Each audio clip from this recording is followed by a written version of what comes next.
Cassette 1, Side 2. Practice Test 2. You will hear a number of different recordings, and you will have to answer questions on what you hear. There will be time for you to read the instructions and questions, and you will have a chance to check your work.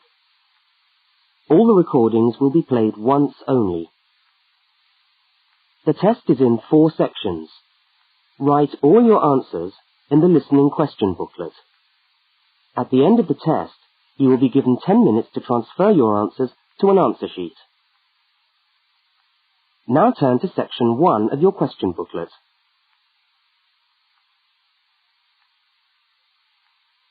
Section 1. In this section, you will hear 2 overseas students, Kate and Lukey, being interviewed by a university counsellor. First look at questions 1 to 5.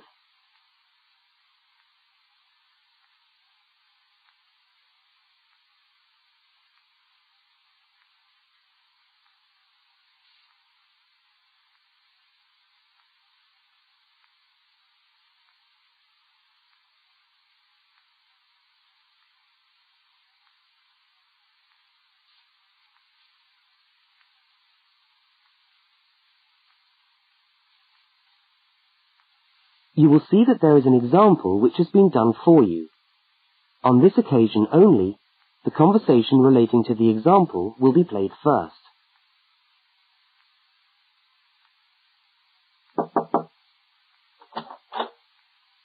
Hi there, Kate. Come on in. How are you today? Fine, thanks. Hi, Lukey. How's things? Okay. Well, as I explained on the phone, I'm a counsellor here at the Student Services section of the university.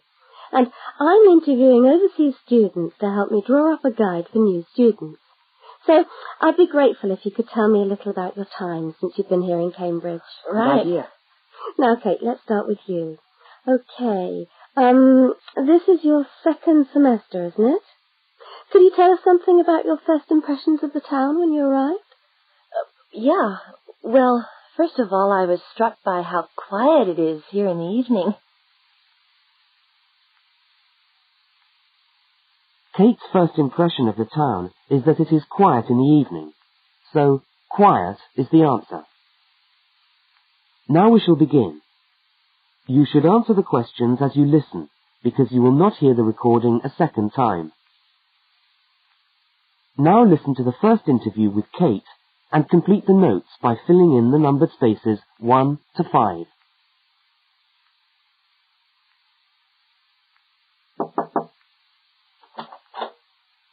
Hi there, Kate. Come on in. How are you today? Fine, thanks. Hi, Lukey. How's things? Okay. Well, as I explained on the phone, I'm a counsellor here at the Student Services section of the university. And I'm interviewing overseas students to help me draw up a guide for new students. So I'd be grateful if you could tell me a little about your time since you've been here in Cambridge. Right. Good idea. Now, Kate, let's start with you. Okay. This is your 2nd semester, isn't it? Could you tell us something about your first impressions of the town when you arrived? Yeah. Well, first of all, I was struck by how quiet it is here in the evening. Yeah, I suppose Cambridge is a quiet place. Where did you live when you first arrived? Well, I went straight into student accommodation. It was a kind of student hostel. Ah, right. So, you didn't have to worry about doing your own cooking or anything like that? No, but sometimes I wished I had. The food at the hostel was awful. Oh, dear. But how were the other students? To be honest, I haven't managed to make many friends, even though the place is full.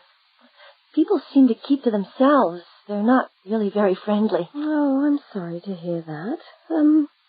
Well, what about the actual course? You're studying, I'm doing a master's by coursework in environmental studies. Oh, right. And how are you finding that?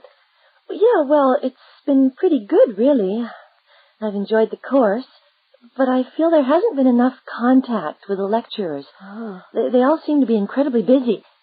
The only chance I've really had to talk to them was on the field trip. Well, that's no good. Mm-mm. Could anything be done to improve the course, in your opinion? Well, I think it would be helpful to have meetings with lecturers on the course.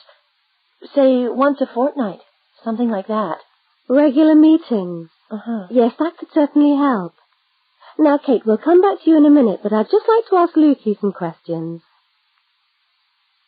Before they continue the interview, look at questions 6 to 10.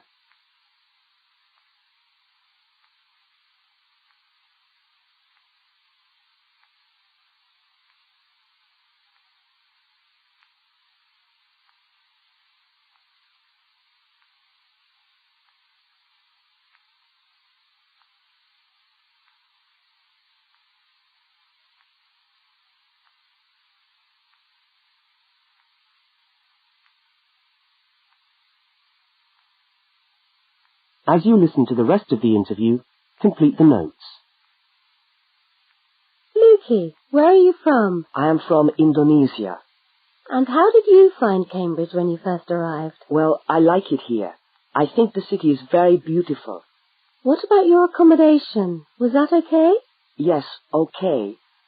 At first, I stayed with a family for 3 months. They were very kind to me, but they had 3 young children, and I found it difficult to study. Right, I see. So after 3 months, I moved out, and now I live with 2 other students in a student house. It's much cheaper, and we like it there. Good. And, what about your studies? What are you studying? I'm doing a Bachelor of Computing. Computing, I see. Apart from the language difficulties, if you can separate them, how have you found the course? Okay, but... Yes, go on. Well, the main difficulty for me is getting time on the computers in the computer room. It's always busy, and this makes it very hard to do my practical work. Yes, I'm sure it would. Can you reserve time in the computer room? No, you can't. But it would certainly help if we could reserve computer time. Yes, I'll look into that and see if something can't be done to improve things over there. Now, let's go back to Kate. That is the end of section 1. You now have half a minute to check your answers.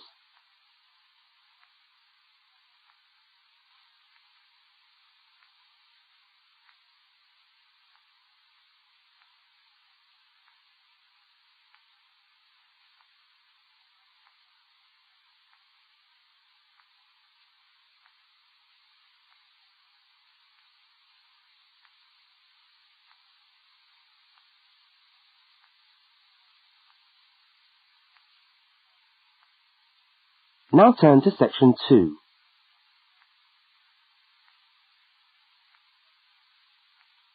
Section 2. You are going to hear a radio talk about buying a bicycle. First, you have some time to look at questions 11 to 20.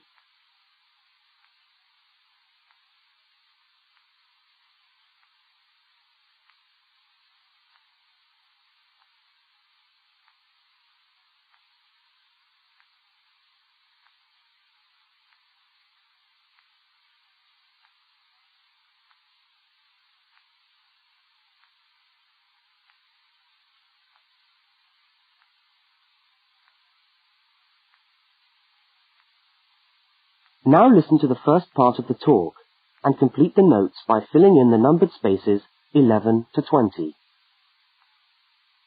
Well, last week we talked about buying camping equipment, and today I'd like to talk to you about buying a bicycle. A simple enough exercise, you might imagine, but there are lots of things to look out for to make sure you get the best deal for your money. Well, the range of bicycles is enormous. There are racing bikes, touring bikes, mountain bikes, or just plain ordinary bikes for riding around town. They vary enormously in 2 basic ways: price and quality. This means that the choice you make will probably be determined by the amount of money you want to pay, your own personal needs, what is actually available, or a compromise of all 3 things. However, in broad terms, you can spend anything from $50 to $2,000 on a bike, so you'll need to know what you're looking for. Single-speed cycles, that is bikes with no gears, are really only suited to short, casual rides. Their attraction is their simplicity and reliability. After years of neglect, they still manage to function, though not always too efficiently. If it's basic transport you're after, then you can't go wrong. 3-speed cycles, on the other hand, are all that is really necessary for most town riding, going to the shops and things like that. Like the single-speed bike, they're simple and reliable. If you are going to be going up and down lots of hills, then you'll probably want something more efficient. 5- and 10-speed bicycles are best suited to riding over long distances or hilly terrain and to serious touring. So if it's serious touring you're interested in, get a 5 or 10-speed bike. However, it's worth remembering that the difference in price between a 5 and 10-speed cycle is usually very little, and so it's well worth paying that little bit extra to get the 10-speed one. So I would tend to recommend the 10-speed bike as the price is similar. However, you'll be getting better quality components. Now the next thing we need to look at is size. Buying a cycle is like buying clothes.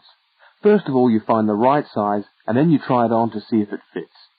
Contrary to what you might imagine, the size of the cycle is not determined by the size of the wheels, except in children's cycles, but by the size of the frame.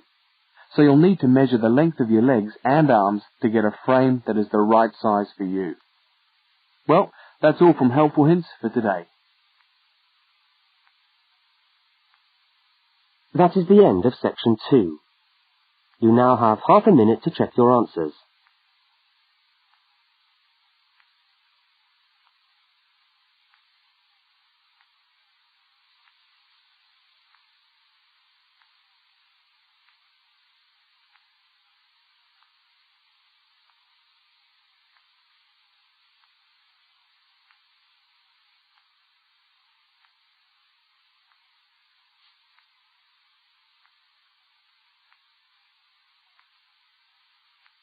Now turn to section 3.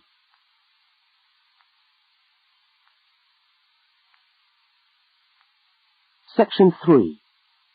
In this section, you will hear a conversation between two students, Fiona and Martin, talking about a tutorial topic. First, look at questions 21 to 24.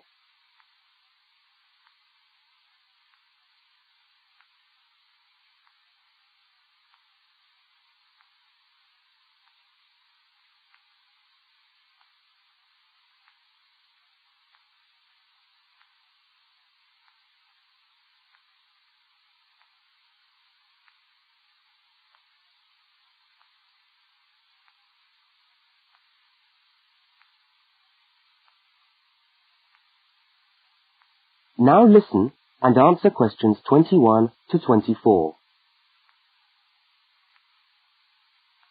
Hi there, Martin. How are you going with your Australian Studies tutorial paper? Oh, good. I finished it, actually. Lucky you. What did you do it on? I'm still trying to find an interesting topic. Well, after some consideration, I decided to look at the history of banana growing in Australia. Banana growing? Yeah, banana growing. Fascinating, I'm sure. Well, it's not as boring as you'd think. And I wanted to tie it into the work I've been doing on primary industries and the economy. Anyway, I bet there are a few things you didn't know about bananas. Such as? Such as the fact that bananas were among the first plants ever to be domesticated. Oh, really? Yeah, they're an extremely nourishing food. I suppose you're going to tell me the whole history of banana growing now, aren't you? Well, it'll be a good practice run for my tutorial next week. I'll do the same for you sometime. Okay, fire away. So where were these bananas first domesticated? According to my research, the Cavendish banana, which is a type of banana, and the first type to be cultivated here, actually originated in China, but they had a fairly roundabout route before they got to Australia. You mean they didn't go straight from China to Australia? No, they didn't. It seems that in 1826, bananas were taken from South China to England. I suppose they'd have made a welcome addition to the English diet. Yes, I'm sure. Well, apparently there was an English duke who was particularly fond of bananas, and he used to cultivate them in his hothouse, which is where you have to grow them in England, of course, because of the cool climate. And they became quite popular in the UK.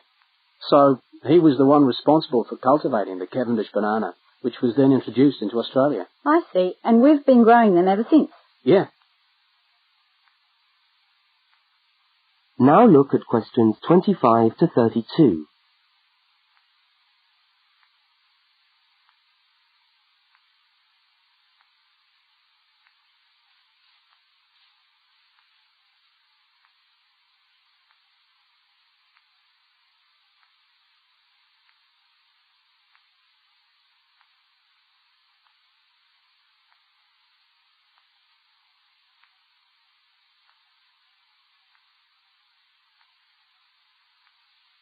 As the conversation continues, complete Martin's notes. Are they hard to grow? Well, yes and no. To grow them in your garden, no, not really. But to grow them commercially, you need to know what you're doing. You see, you only get one bunch of bananas per tree, and it can take up to 3 years for a tree to bear fruit if you don't do anything special to it. But this period is greatly reduced with modern growing methods, particularly in plantations where you have perfect tropical conditions. Right. So what are you looking at? 1 year? 2 years? No, around 15 months in good conditions for a tree to produce a bunch of bananas. And once you've got your bunch, you cut the bunch and the plant down. So how do the trees reproduce then? Well, bananas are normally grown from suckers, which spring up around the parent plant, usually just above the plant. They tend to like to grow uphill, or at least that's the common wisdom.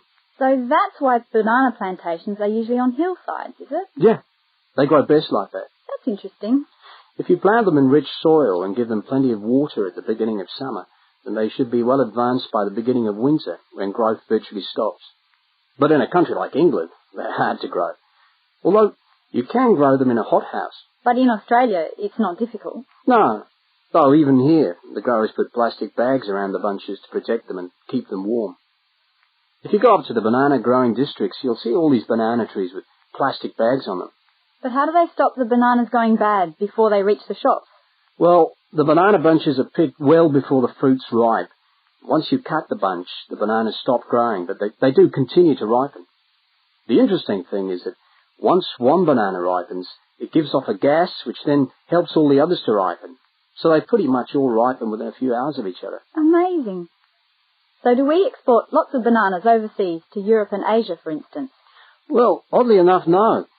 I believe New Zealand takes a small proportion of the crop, but otherwise, well, they're mostly grown for the domestic market, which is surprising when you think about it, because we grow an enormous number of bananas each year.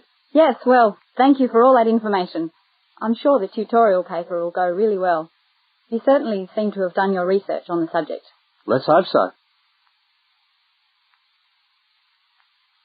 That is the end of section 3. You now have half a minute to check your answers.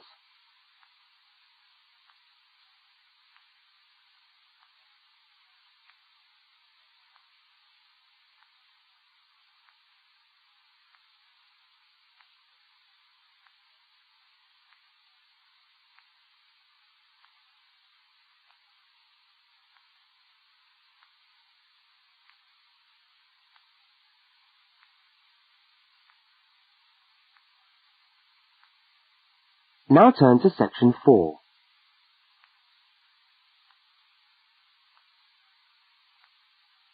Section 4. You are going to hear part of a public lecture for new students. First, look at questions 33 to 35.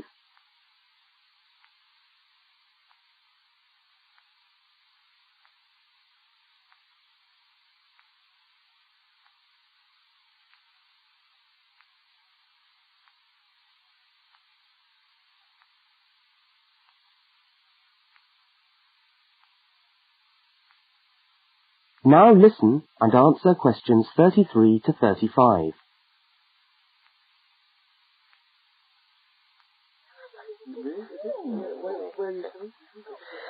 Good morning everyone, and welcome to our regular lecture on health issues. This series of lectures is organised by the Students' Union and is part of the Union's attempt to help you, the students of this university, to stay healthy while coping with study and social life at the same time. So, it's a great pleasure for me to welcome back Ms. Diane Greenbaum, who is a professional dietitian and who has been kind enough to give up her time in what I know is a very hectic schedule to come along and talk to us today. Thank you. Thank you very much, John. May I say it's a pleasure to be back. Now, stresses at university, being away from home and having to look after yourselves, learning your way around the campus, all contribute to making it quite hard sometimes to ensure that your diet is adequate. So, today, I'm going to talk about ways of making sure that you eat well, while at the same time staying within your budget.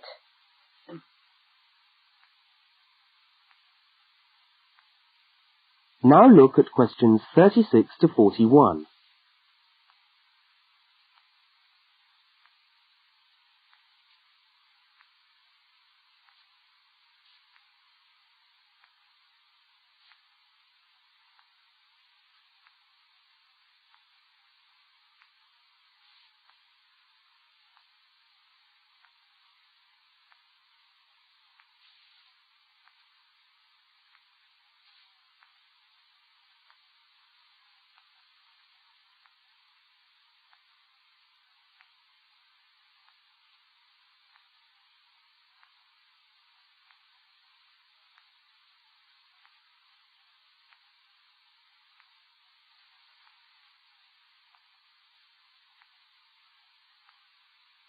As you listen to the second part of the lecture, complete the notes and diagram in the spaces provided. If you have a well-balanced diet, then you should be getting all the vitamins that you need for normal daily living. However, sometimes we think we're eating the right foods, but the vitamins are escaping, perhaps as a result of cooking, and anyway, we're not getting the full benefit of them. Now, if you lack vitamins in any way, the solution isn't to rush off and take vitamin pills, though they can sometimes help. No, it's far better to look at your diet and how you prepare your food. So, what are vitamins? Well, the dictionary tells us they are food factors essential in small quantities to maintain life. Now, there are fat-soluble vitamins which can be stored for quite some time by the body, and there are water-soluble vitamins which are removed more rapidly from the body, and so a regular daily intake of these ones is needed. Okay, so how can you ensure that your diet contains enough of the vitamins you need? Well, first of all, you may have to establish some new eating habits. No more chips at the uni canteen, I'm afraid. Now, firstly, you must eat a variety of foods. Then you need to ensure that you eat at least 4 servings of fruit and vegetables daily. Now, you'll need to shop 2 or 3 times a week to make sure that they're fresh, and store your vegetables in the fridge or in a cool, dark place. Now, let's just refresh our memories by looking at the healthy diet pyramid. Okay, can you all see that? Good. Well, now, as you see, we've got 3 levels to our pyramid. At the top, in the smallest area, are the things which we should really be trying to avoid as much as possible. Things like, sugar, salt, butter, all that sort of thing. Next, on the middle of our pyramid, we find the things that we can eat in moderation. Not too much, though. And that's where we find milk, lean meat, fish, nuts, eggs. And then at the bottom of the pyramid are the things that you can eat lots of, because they're the things that are really good for you. Here we have bread, vegetables, and fruit. So, don't lose sight of your healthy diet pyramid when you do your shopping.